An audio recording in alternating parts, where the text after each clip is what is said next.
Aujourd'hui, au Qatar, le pays doit accueillir en 2022 la Coupe du Monde de football. Et depuis que la FIFA lui a attribué cet événement, la polémique n'en finit plus. Chantier mal sécurisé, travailleurs exploités, soupçons de tricherie, irrégularité, les scandales s'accumulent. Et même si certains problèmes ont été résolus, le système de la kafala, par exemple, qui maintient les ouvriers dans un état de subordination, a été aboli. Mais beaucoup d'autres problèmes subsistent. Nos confrères de la radio-télévision suisse ont enquêté.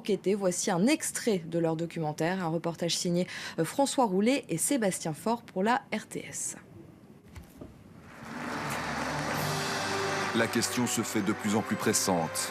Comment a-t-on pu arriver à ce choix, ce 2 décembre 2010 à Zurich?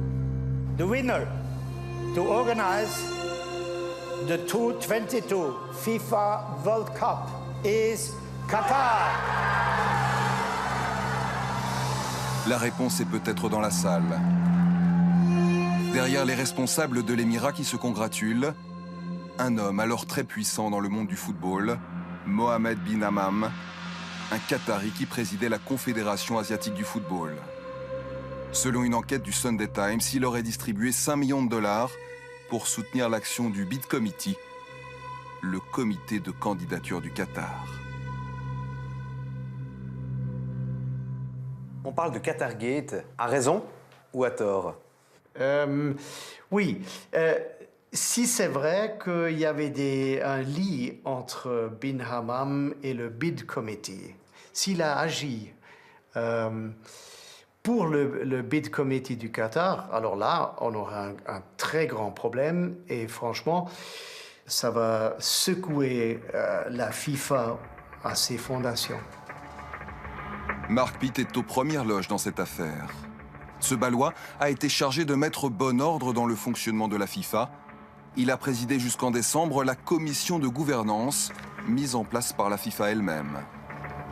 Nous lui avons soumis des documents étonnants que nous nous sommes procurés. Des échanges d'emails entre le bureau de Bin Hammam et des responsables de fédérations en Afrique. Dans l'un d'eux, il communique avec Kalusha Bwalaya, président de la fédération zambienne. En octobre 2009, Bwalaya écrit à Bin Hammam « S'il vous plaît, virez-moi 50 000 dollars pour ma fédération et pour mes besoins personnels. » Il indique où l'argent doit être viré, sur son compte personnel. 5 semaines plus tard, réponse du secrétaire de Bin Hammam. « Meilleure salutation de M. Bin Hammam, veuillez trouver ci-joint le reçu du virement de 50 000 dollars sur votre compte. » Dans d'autres documents, on trouve le président de la fédération togolaise qui obtient 22 000 dollars de M. Bin Hammam pour un pèlerinage à la Mecque. Et cette invitation de Bin Hammam à 39 fonctionnaires du football africain pour un week-end en Malaisie. Ils sont invités avec leur épouse, tous les frais sont payés, et en prime, chacun se voit remettre 5 000 dollars de l'argent de poche. Pour moi, ça démontre l'attitude. C'est le style, l'attitude qu'on avait dans cette organisation dans le temps avant 2011. Vous pensez que ça a changé depuis?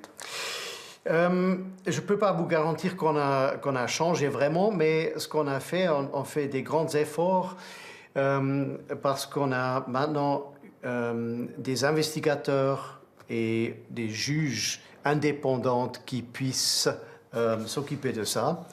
Et franchement, naturellement, il y aura des sanctions. Mais tout le monde ne partage pas cet optimisme. Nous sommes allés à Annapolis, sur la côte est américaine, pour retrouver un autre membre de cette commission.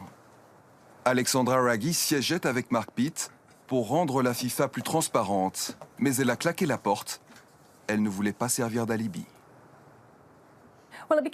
Dès la moitié de mon mandat dans cette commission, il est devenu clair que l'engagement à une réforme réelle et fondamentale à la FIFA n'était pas aussi sincère que je l'avais espéré. Au début, lorsqu'on nous a demandé de faire ça, c'était un moment très excitant. On a pensé qu'on allait pouvoir apporter de bonnes pratiques à la FIFA, que c'était le but et qu'on serait les bienvenus. Mais avec le temps, on a déchanté. Un grand nombre de nos recommandations ont été rejetées, soit complètement, soit en nous faisant comprendre qu'on voulait faire trop et trop vite. Je ne voulais pas faire partie de quelque chose qui ne serait pas approfondi et significatif. Alexandra Wraggy ne croit pas en cette justice interne à la FIFA. En revanche, elle affirme que c'est à la Suisse d'agir. La Suisse où la FIFA a son siège et dont c'est la responsabilité de ne pas laisser dysfonctionner cette institution au chiffre d'affaires qui dépasse le milliard. Il y a seulement deux options si la FIFA n'améliore pas son mode de gouvernance d'elle-même. Les deux seuls à même de faire pression sont les autorités suisses et les sponsors. Je ne sais pas qui sera le plus puissant et je ne sais pas qui va agir en premier. Et j'aimerais voir les autorités suisses le faire. Pour l'instant, ce sont les sponsors qui sont les plus actifs. La Suisse se tait, mais des marques comme Hyundai, Sony ou Budweiser ont exprimé leur inquiétude, leur souci de voir une FIFA plus propre, une fédération plus transparente face au pouvoir de l'argent.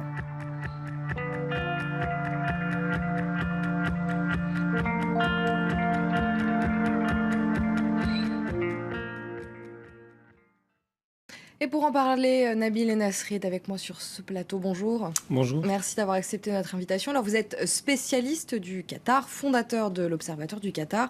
Alors, beaucoup de soupçons de corruption, on l'a bien vu déjà dans ce reportage, et notamment au niveau du dossier et même au-delà de ce dossier du Qatar. On va rester d'abord sur le Qatar. Le Qatar a-t-il corrompu certains membres de la FIFA? Alors, on le sait, les conclusions de Michael Garcia sont très, très attendues. Je rappelle que Michael Garcia, c'est le président de la chambre d'investigation du comité d'éthique de la FIFA. On attend donc son rapport, les conclusions de son rapport. Vous venez de le dire, en fait. Finalement, on doit attendre quelques semaines, voire même quelques jours, puisque Michael Garcia, effectivement, doit rendre son rapport au comité d'éthique de la FIFA juste après la finale au Brésil. Et ensuite, au mois de septembre, on aura donc ce rapport qui sera débattu au comité exécutif de la FIFA. Donc, jusqu'à la rentrée, on ne peut pas aujourd'hui affirmer à 100% que le Qatar est définitivement compromis dans une affaire de corruption. Il y a un certain nombre d'indices, on vient de le voir dans le reportage. Il y a évidemment des propos, des témoignages, de la presse qui fait son travail. Mais aujourd'hui, on ne peut pas affirmer de manière indubitable que le Qatar a fait preuve de corruption s'agissant de l'attribution du Mondial 2022 lorsqu'il a été attribué en 2010 à Zurich. Alors, mis à part cette corruption, on va dire, il a été aussi beaucoup question de la façon dont les ouvriers ont été traités là-bas au Qatar. Est-ce que le problème est vraiment résolu aujourd'hui ? Alors, ce qui est sûr, c'est que depuis 3 ans, vous avez eu une avalanche de critiques à l'égard du Qatar. Et ce sont des critiques, la plupart du temps, évidemment, raisonnables et justifiées, parce que la condition des ouvriers au Qatar, comme d'ailleurs l'ensemble des pays du Golfe, est déplorable. Ce qu'il s'est passé au Qatar, c'est que cette pression médiatique a poussé les autorités, finalement, à faire amende honorable et à réformer un certain nombre de dispositions. Je pense notamment au système de la kafala, c'est ce système qui permet une forme de subordination entre les travailleurs étrangers qui viennent et leurs employeurs. Ce système a été banni le mois dernier. Donc on voit bien qu'avec une pression, j'allais dire positive, des médias internationaux, on peut forcer le Qatar à s'améliorer et tout simplement à donner davantage de droits à des ouvriers qui n'en avaient pas. Donc ça, c'est le premier élément et je pense que c'est un élément qu'il faut saluer et je pense qu'il faut aller dans ce sens-là aujourd'hui. Maintenant, beaucoup de choses restent à faire parce qu'il y a encore maintenant 1,5 million d'ouvriers qui vivent dans des conditions qui sont encore une fois des conditions déplorables. Il va falloir du temps entre les réformes engagées et prises en compte au Qatar au niveau législatif et leur mise en application effective. Donc tout ça va prendre du temps, mais d'une certaine manière, on peut affirmer que nous sommes dans la bonne voie au Qatar et que la Coupe du Monde, ou en tout cas l'attention médiatique, a permis des avancées. Et il faut aussi rappeler que ce système-là est commun à l'ensemble des pays du Golfe qui sont tous basés d'une certaine manière sur ces relations un petit peu de subordination entre les ouvriers et les employeurs, notamment les entreprises qataries ou d'ailleurs même occidentales. Les entreprises occidentales bénéficient d'une certaine manière, si je peux m'exprimer ainsi, de ce système qui les avantage. Alors l'autre polémique, elle concerne cette fois la date de l'événement, parce que décidément ça pose problème ce Qatar. Ils promettent des stades entièrement climatisés. La date du mondial pourrait être aussi décalée. Ces stades, est-ce que c'est possible ou est-ce qu'il faudrait peut-être aussi partager avec d'autres pays du Golfe comme ça a pu être envisagé ? Alors là aussi, c'est une question qui reste ouverte. On est quand même 8 ans avant la compétition, c'est beaucoup, mais c'est également peu. Donc là aussi, je pense que dans les prochains mois, voire maximum avant 2015, on doit avoir une réponse définitive de la FIFA. D'abord, si on attribue définitivement le Mondial 2022 au Qatar. Il y a ce plan B quand même, les États-Unis. Là aussi, je pense qu'il faut faire attention aux arrière-pensées un petit peu, j'allais dire diplomatiques, voire économiques d'un certain nombre de pays qui poussent dans la volonté de retirer au Qatar sa Coupe du Monde.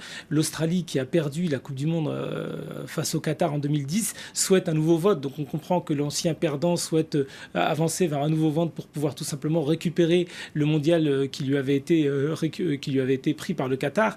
L'Angleterre également pousse beaucoup pour pouvoir refaire un vote, puisque l'Angleterre avait perdu face à la Russie en 2018. Donc parfois on est dans des règlements de compte financiers qui ne se disent pas et on utilise les droits de l'homme ou la condition des ouvriers pour pouvoir tout simplement engager une forme de bras de fer avec le Qatar ou la FIFA.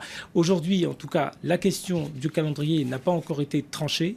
C'est vrai que l'organiser au Qatar l'été risque d'être un petit peu difficile eu égard aux fortes chaleurs estivales. Maintenant, si on doit la changer, ça peut également profiter à un certain nombre de ligues européennes qui, depuis maintenant plusieurs années, pensent à modifier leur calendrier. Peut-être que la Coupe du Monde au Qatar leur donnera l'occasion de faire un calendrier qui soit plus en phase avec leurs besoins. Merci beaucoup Nabil El Nasri d'avoir été avec nous et d'avoir répondu à nos questions. Et c'est la fin de ce focus. Restez avec nous, l'information continue. Je vous retrouve dans quelques minutes pour une nouvelle demi-heure d'information. À tout de suite.